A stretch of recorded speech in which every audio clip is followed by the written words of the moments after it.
ലേഡീൻ്റെ fertility period എന്ന് പറയുന്നത് 5 to 6 days ആണ്. അതായത് സ്പേമിന് യൂട്രസിൻ്റെ അകത്ത് 4 to 5 days വയബിൾ ആണ്. അതുപോലെ തന്നെ ഓവത്തിനാണെങ്കിൽ എഗ് റിലീസ് ആയതിനു ശേഷം 12 to 24 hours വയബിൾ ആണ്. ഇത് രണ്ടും കൂടെ കാൽക്കുലേറ്റ് ചെയ്തിട്ടാണ് പറയുന്നത് 5 to 6 days ആണ് ഒരു ലേഡീൻ്റെ ഫെർട്ടിലിറ്റി പീരീഡ് എന്ന് പറയുന്നത്. അത് ഓവുലേഷൻ ഡേറ്റിന് അക്കോർഡിംഗ് ആണ് നമ്മൾ കാൽക്കുലേറ്റ് ചെയ്യുക. അപ്പം നോർമൽ സൈക്കിൾസ് ഉള്ള ആൾക്കാരെ സംബന്ധിച്ചിടത്തോളം അത് കാൽക്കുലേറ്റ് ചെയ്യാൻ എളുപ്പമാണ്. 28 ദിവസം സൈക്കിളുള്ള ഒരാൾക്കാണെങ്കിൽ 10 to 15 ആയിരിക്കാം അവരുടെ ഫെർട്ടൈൽ പീരീഡ് എന്ന് പറയുന്നത്.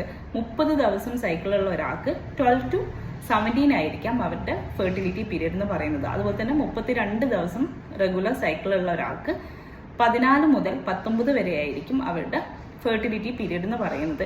നോർമൽ സൈക്കിൾ അല്ലാതെ ഇറഗുലർ പീരീഡ്സ് ഉള്ള ആൾക്കാർ, PCOD മറ്റു കാരണങ്ങൾ കൊണ്ടൊക്കെ ഇറഗുലർ ആയിട്ട് പീരീഡ്സ് വരുന്ന ആൾക്കാർക്ക് എങ്ങനെയാണ് കാൽക്കുലേറ്റ് ചെയ്യാൻ പറ്റുക? ഒന്നാമത്തത് സെർവിക്കൽ മ്യൂക്കസ് ഓവുലേഷൻ്റെ ഡേയ്സിലോ അതിൻ്റെ തൊട്ടുമുന്നയോ തിക്കായിട്ട് കാണാം. രണ്ടാമത്തത് ബേസൽ ബോഡി ടെമ്പറേച്ചർ ആണ്.